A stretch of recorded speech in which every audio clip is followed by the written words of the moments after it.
Well, cheers. Cheers to the first episode of Wine Whispers.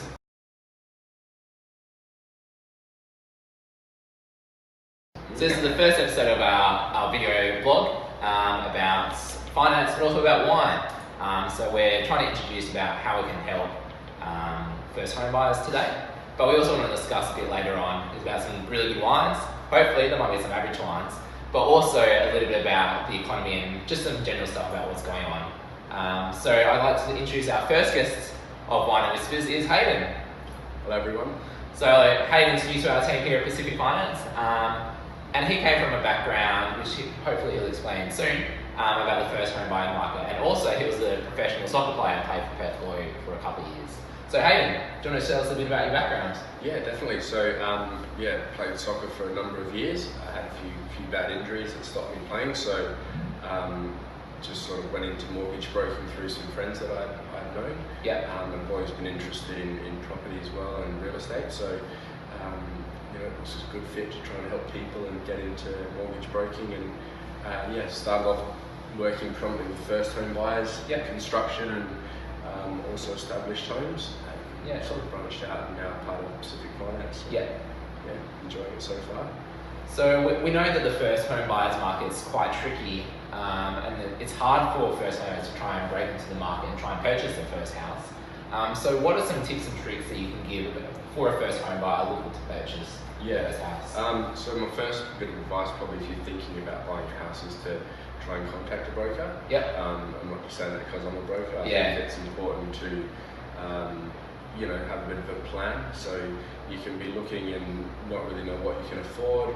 Depending on what income you're on, and what your liabilities are, that'll sort of determine how much you can actually afford and what you're willing to pay. So that's important. I think it's important to stick to a budget. So actually sit down and 1 weekend maybe sit down and go through your statements and look at where your money's going. So you can try and tidy that up and save a little bit more. And then obviously just having a plan. So a plan to save and a goal to try and work towards. So right. Most important things. So how much do first home buyers need to save to try and get into the first home? What's a rough deposit amount or a percentage that you need? So I usually say 5 to 8% of the purchase price. So I would aim for 5%, and then just work out anything over and above is obviously a benefit. Usually to cover your fees and the deposit you're looking about 5 to 8%. As a general rule, so if you're buying for say 400,000, 25 to 30,000 in savings, I'd say. So one of the first things that I know I struggled with buying my first house was trying to budget and figure out how much I could actually save and what I needed to spend and what I need to cut back now I have a mortgage.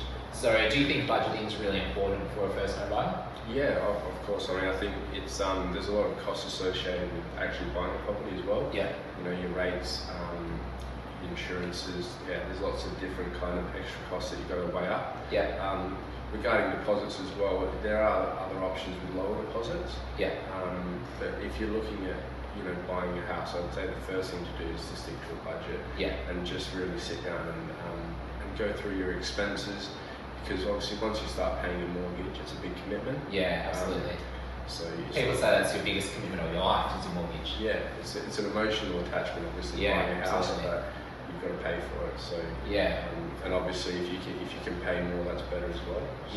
Do you think it's important for a first home buyer to write down a goal of how much they want to save for a deposit? Do you think that's a good idea? Yeah, for sure. I think it's kind of easy to have an idea, and then time goes by and 6 months down the track you haven't really hit what you wanted to achieve. So having a clear plan, if it's $20,000 you want to save, write it down, put it on your wall and stick to it, and then you'll be thinking about it more, I think. If you're going out and buying coffees and going out with mates and drinking and things like that, you're probably going to spend your money a lot easier. If you've got it in your mind that you're thinking, I want to buy a house and I've got a goal of 20,000, you're going to be more likely to say no to those type of things. I think that's a really good idea. Really good money and savings. So especially if you're doing it with a partner, you can kind of challenge each other to try and save as much from your pay as you can.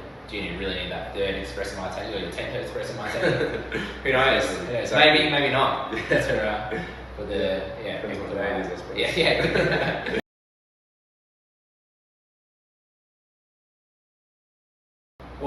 we like to, also on our blog and our video blog, we like to review a wine. Yep. So this was one that we prepared earlier, courtesy of Pacific Finance.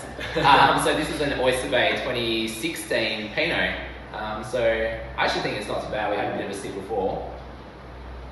I'm impressed, it's very nice. It's quite light on the palate. I don't know much about wine, so hopefully through this we'll know a little bit about wine and what it tastes like, if it's any good or not. Yep. But I think it's quite good. I'd say it's probably an 8 out of 10. What do you think? I was leaning towards probably a 7. Just 7, yeah. I don't want to give all my, keep my cards close to my chest and see how we go, but it's definitely nice, yeah, for sure. So we'll call it even and say it's 7.5 out of 10. I'm happy with that. Yeah. So thanks for watching our first episode of Wine and Whispers. Cheers. Thank you. Cheers.